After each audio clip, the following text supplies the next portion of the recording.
Kengan Mega Chapter 136 was absolute greatness, and I think most people can agree on that. We got Ohma using some new Nico style techniques, one we've never seen before and one his master had only used previously. We have Lolong using his first named attack, I guess, and a few other crazy things going on. Absolute insanity all around. Great chapter, with it fully being dedicated to the fight itself, no cutting away to a flashback or characters talking about something, just straight throwing hands. If you haven't already, make sure to leave a like on the video to support the channel, subscribe if you haven't already, leave a comment. Now let's begin. The title of the chapter is The Upper Hand, with Lolong holding Ohma down with a arm lock and beating him with some strikes, but somehow Ohma's able to use his redirection card Weeping Willow to chuck Lolong away with a dislocated or somewhat broken arm, with this pretty goofy panel of his arm being broken or bent backwards behind his head. It's pretty crazy that he was able to use a Nico style technique like Weeping Willow with his hand like that.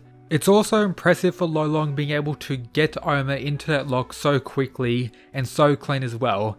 He's not like extremely fancy or like crazy with his techniques, he just goes in and gets shit done, and if this was done to many other characters, they may be in trouble, as you know, not everyone has Nico style magic that has an answer for everything. And of course, Ohma pulls out a new Nico style technique to fix his arm, redirection and water kata called Bone Consumption, which involved loosening his joints to expand his range of motion, in turn fixing his arm. This is a brand new technique that we haven't seen in the Kengan verse prior to this, so Ohma has been improving upon the Nico style over the 2 years, or maybe he just never had a reason to use this in the Kengan Astro Annihilation Tournament. Regardless, pretty cool, adding more to the overall capacity of the Nico style. Lolong also says something here which most likely links to his last line of chapter 135, talking about how he had a premonition. He says, "I'm not surprised. I had a feeling that it would take more than that to bring you down." So I'm guessing that's the connection there. And then he goes very low with his stance. We have Okubo asking Misa if he knows what he's doing. Again, Misa can't really help, saying that stance isn't in the school of Slat I was taught, showing that they may be using a similar martial art, but the differences in school are quite significant. We have Dongchen and Toa talking a little bit, and we actually see Lolong with this low stance being faster than Ohma using his advance in combination with his Raging Fire. We see in the top part of the panel here, Ohma entering the advance, then of course using Raging Fire as well, but Lolong's able to get to Ohma first, showing that his speed is indeed pretty insane, especially when he takes this extremely low stance. And then we have Lolong beating on Ohma a little bit. Ohma's trying to, recover, trying to get away, but Lolong's being hyper aggressive. With Toa also talking about, if I know Lolong, he won't go on the defensive, potentially revealing more of how Lolong actually defeated Toa, of course assuming he didn't actually one-shot him like a lot of people assumed. And then we have Lolong pulling out his first named attack, I guess. He cuts Ohma with his elbow, called the Invisible Elbow, and then we get a narration explaining it. He swings his elbow from the opponent's blind spot, that's all there is to it. Again, very simple and a little bit disappointing. Throughout this whole fight, Lolong hasn't used any super stylistic moves. He's been using elbows for the majority of the fight, which again is pretty cool in some regard. I do like this panel of the Invisible Elbow, but I just wish we got more stylistic and cool looking techniques from Lolong during this fight, because so far, including what happens later in this chapter, Lolong is absolutely shitty on Ohma when it comes to the coolness of technique, which is one of the main appealing parts about Kengan as a whole. I wish we got more from that from Lolong. Even characters like Kuroki, who don't have too many stylistic moves, they still have some which are very cool, like the Devil Lance, a much better named and very badass technique, and the ways he uses it as well. With Lolong just, flinging his elbow around the whole time. We see Lolong slashing Ohma quite a bit here, and then the reveal that when something this simple is used by Lolong, it became a literal finishing move, showing that regardless of what Lolong actually uses, it can become extremely dangerous. But then we have the peak of this week's chapter. We have Ohma dodging the elbow strikes from Lolong, of course using his advance again. Lolong has been waiting for this, with him saying, "I've been waiting for you to use that," planning to finish Ohma with the next elbow as he's worked out the timing for Ohma's, quick burst of advance. However, Ohma, you know, just decides to amp it up to full advance as we see his eyes have gone blacked out, getting even more of a speed advantage on Lolong here. And you may argue it like this. Maybe Ohma actually had to use maximum output advance here to actually keep himself in the battle, as maybe he was aware Lolong had worked out the timing for his regular advance amp, meaning Lolong may have actually won if Ohma didn't amp up his advance to the max, catching Lolong off guard yet again, and he lands a very clean strike on Lolong, which actually rocks Lolong, and then he transitions into the redirection kata, change of scenery. If you don't remember, change of scenery is a technique we've only seen the master of Ohma, Tokita Nico, use previously. This panel here where he absolutely destroyed some fodder who tried shooting at Ohma. It's very cool to see actually Ohma using this technique, which is most likely a much higher level technique of the Nico style, as we never saw him use it during Kengan Ashral. So yeah, pretty cool, showing again Ohma's improvements, and he's also using it while in maximum output advance. So yeah, Ohma's improvements are still continuing, and we see as he slams Lolong down, the arena just, you know, bang. A very powerful technique, seeing the amount of damage that was done to the arena, and we see this Dongshen Toa absolutely freaking out.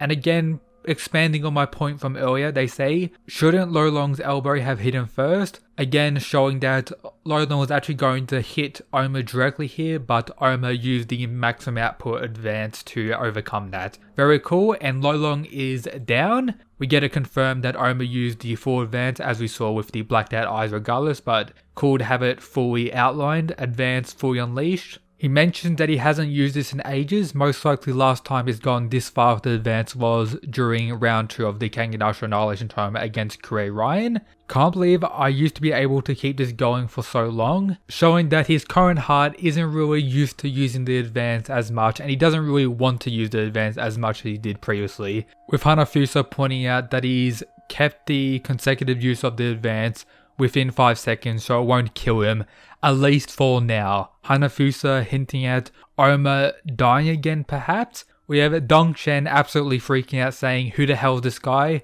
Toa saying, I can't believe Lolong would lose, and then Jota is absolutely stunned as well. And the Toku just chilling on Team Purgatory's side as well, which is pretty interesting. But again, demonstrating regarding the reactions of these 3 characters that Lolong is indeed on a whole other tier compared to these guys. Especially just look at Jota's reaction, he doesn't know what to think about it. And then, without much delay, we just have the monster actually rise. Lolong is up. The latest count we actually saw in the chapter was 3, so I'm guessing he got up at a count of 4 or 5, but yeah, Lolong is up, which does kind of, you know, shock Ohma, shock the referee, shock everyone pretty much.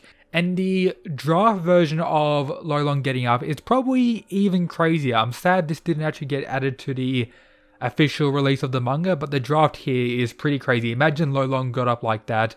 That's some like crazy final boss type shit. But yeah, Lolong getting up as a whole is pretty insane, adding to his overall durability. So, you know, Lolong do be quite beastly.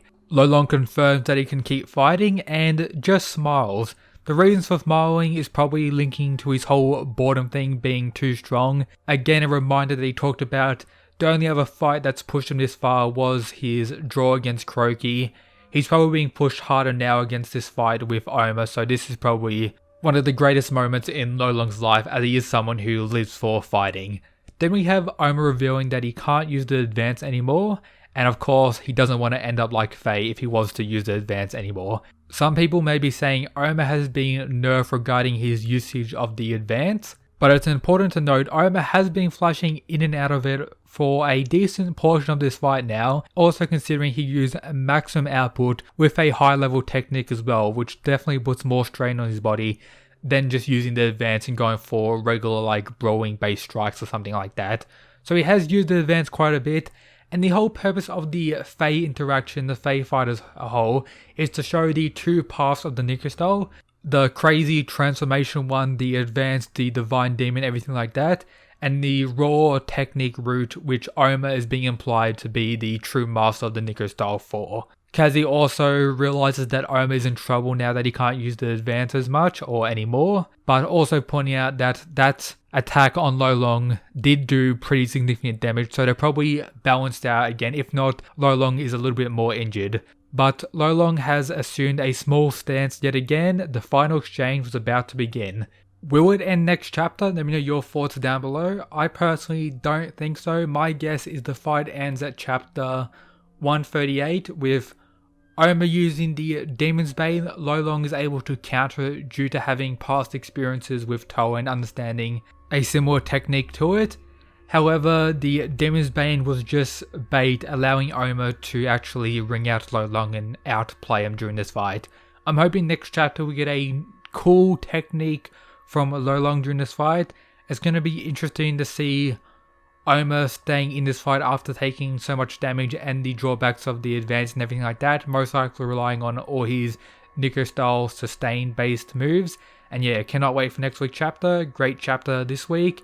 Hope you enjoyed. If you did, make sure to subscribe, follow the Twitter if you haven't already, join the Discord, and as always, shout out to these people who support the channel via the Patreon. But yep, that's it guys, peace.